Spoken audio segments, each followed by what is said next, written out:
Hello everyone and welcome to the channel. So in today's video, I do want to talk about two players within this video. I want to talk about Pjanic and Antoine Griezmann, two players who I believe do need to be evaluated and understand just where they're at in their careers with FC Barcelona. Could we be seeing these two players leave in this summer of 2021? These are also two players that I believe I have not discussed about enough within this YouTube channel, which is why I want to bring them on in today's video. And we are first going to be talking about Pjanic. So when we do talk about the exits, the potential exits within this coming summer, Pjanic is always going to be within that conversation. And it says here, according to Javi Miguel, Ronald Koeman was disappointed in Pjanic after the player was publicly complaining earlier this season about not having minutes under Ronald Koeman. It has also been said that Pjanic is in the club's transfer list because he is not considered as an essential player. Now, that is going to be the question that I do want to answer. What does it mean, right? What does it mean for Pjanic not being an essential player for FC Barcelona? It basically means that Barcelona do not see Pjanic within this club after this season. And if you're going to ask me, is Pjanic an essential player? No, he's not. And I'm saying that because of two different reasons. Point number one, let's talk about the Pjanic and Arthur swap deal. The only reason why the swap deal did happen between Arthur Melo and Pjanic, it was because Barcelona and Bartomeu wanted to execute creative accounting. Let me explain what I do mean by this. And I have talked about this before about a couple of months ago in this YouTube channel, so go ahead and search that up, but we are going to be talking about that here yet again in this video. There was a deadline sometime on June 2020 that Bartomeu had to meet. On that deadline, on that day, Bartomeu had to prove that this Barcelona club can be sustainable, and they had to show good numbers, that their club was healthy financially. And before that deadline, Bartomeu did know that his club, when it came to his accounts, it was not healthy at all, and Bartomeu did need to find a solution, and one of those solutions were to swap Arthur Melo and Pjanic. So as for Barcelona, Barcelona bought Arthur Melo for a total of 30 million euros within a span of 6 years. That was his contract length. It was a total of 6 years. Dividing 30 million euros in 6 years, that basically means that Barcelona were going to pay a total of 5 million euros every season for the next 6 years, because it does accumulate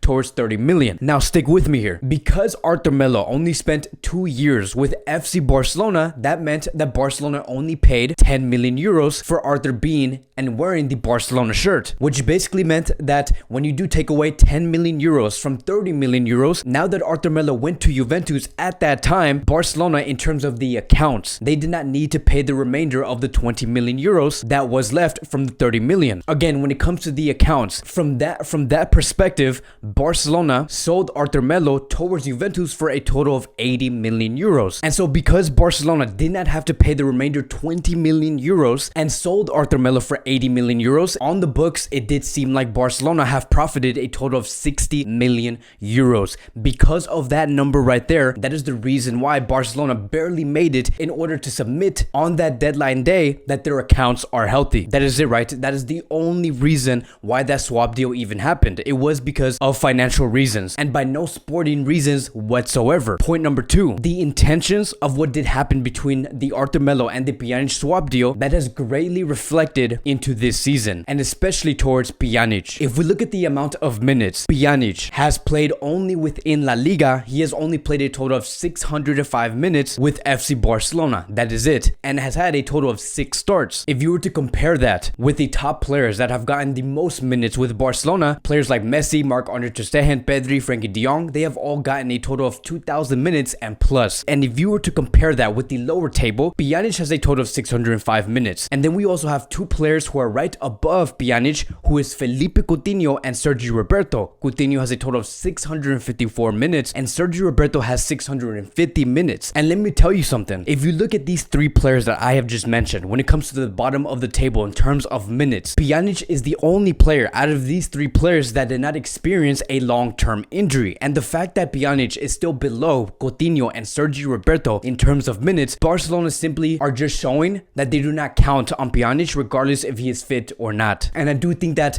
when it comes to the position, Pjanic is not a player that can play as a central defensive midfielder. He has shown that time and time again. He is a great world-class interior. But within the context of Barcelona, Barcelona as of now do have way too many world-class interior midfielders on the table. And it would make no sense to decrease the minutes of the players that do want to contribute within that position. So it's almost like this player Pjanic was never meant to come to FC Barcelona. And he did have some great performances throughout this season. Pjanic is still a great player, but again, when it comes to Barcelona, it is always going to be a completely different conversation. And knowing that Barcelona are building a project where we want to see longevity within the squad, Pjanic is not within that image. And so when it comes to the summer of 2021, I do see a 99% chance that Pjanic is going to be sold. And then the next player that I do want to talk about is going to be about Antoine Griezmann. So let's speak about the great Antoine Griezmann, right? Because this is going to be a whole different conversation and discussion when it comes to this player. And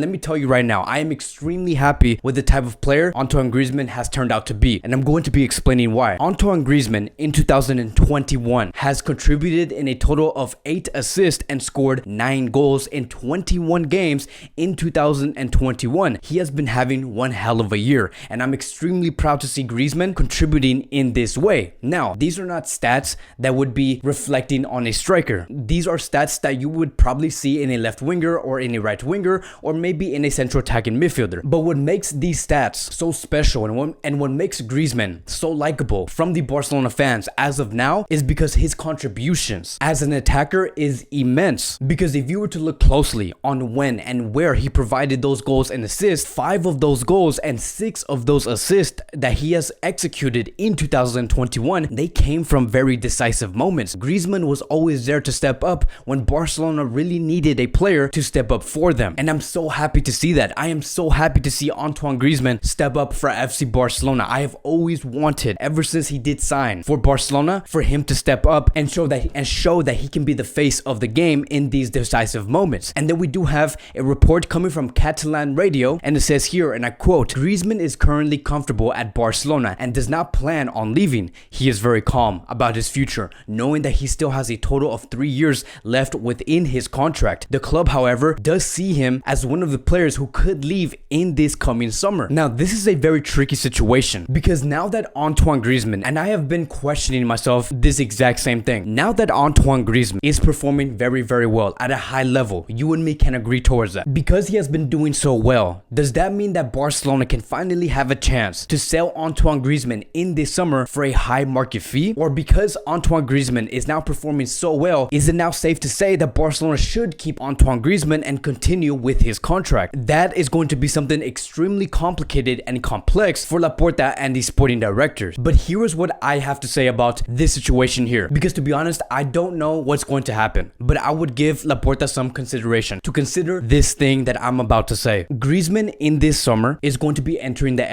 Euro 2021. If you guys do not know what Euro means, it means Euros. Euro is in Spanish. He's going to be entering the Euros in 2021. It's going to be a very high moment for this player and for France overall, which is a great team. And he's going to be 30 years old when he does enter that stage. And let's just assume, right, that France does extremely well at the Euros. I do not know if they're going to be winning. That's going to be for a whole other different conversation, but let's assume that they do very well. Griezmann's value is going to skyrocket to its maximum potential after seeing how Griezmann has been performing with Barcelona and then doing well at the Euros in this coming summer. That is going to be one of the moments where Barcelona is going to highly need to think about, should we let go of this player, yes or no, because of our economic situation. Because you know what did happen back in 2018? Barcelona were actually in a very similar situation, but it was with Ivan Rakitic. Ivan Rakitic just came from a World Cup final back in 2018 at the highest of his career. Seeing how important he was at that moment for FC Barcelona and for Croatia, the summer after that, around November or December of 2018, PSG came to Barcelona and said, "We want to bid a total of 80 million euros for Ivan Rakitic." And again, why was that price tag there? It was because he just finished playing the World Cup final, his market value was skyrocketing, and he was only 31 years old. Very similar to what Antoine Griezmann is going to be heading towards too. And so because Barcelona made that gamble and said, "No, we want 100 million euros for Ivan Rakitic, you're not going to be taking away our player," because they have done that and they have gambled and continue to use Ivan Rakitic. Unfortunately, Rakitic did not play as well as he did in those first 3 years with FC Barcelona. And then in this past summer, back in 2020, Barcelona sold Ivan Rakitic to Sevilla for a total of 1.5 million euros. And then there's add-ons that could add up towards 10 million euros. But can you believe that? Can you believe that Barcelona sold Ivan Rakitic for 1.5 million euros when they could have sold him for 80 million euros? That is insane. And that is something that Laporta probably did see from afar. And I know for a fact that he may not want to repeat the exact same thing. So you see how it's very complicated. You see how even though we're seeing one good thing, we must also consider another and what could happen. But as of now, I am a big fan of Antoine Griezmann. I hope that he does extremely well and continues to do well, but who knows what's going to happen with Antoine Griezmann and FC Barcelona in this upcoming summer. But that is basically it. That is going to wrap up today's daily news. Thank you guys so much for watching. If you guys are new here, welcome to the channel. Please like, subscribe, comment, and I will see you guys in the next video.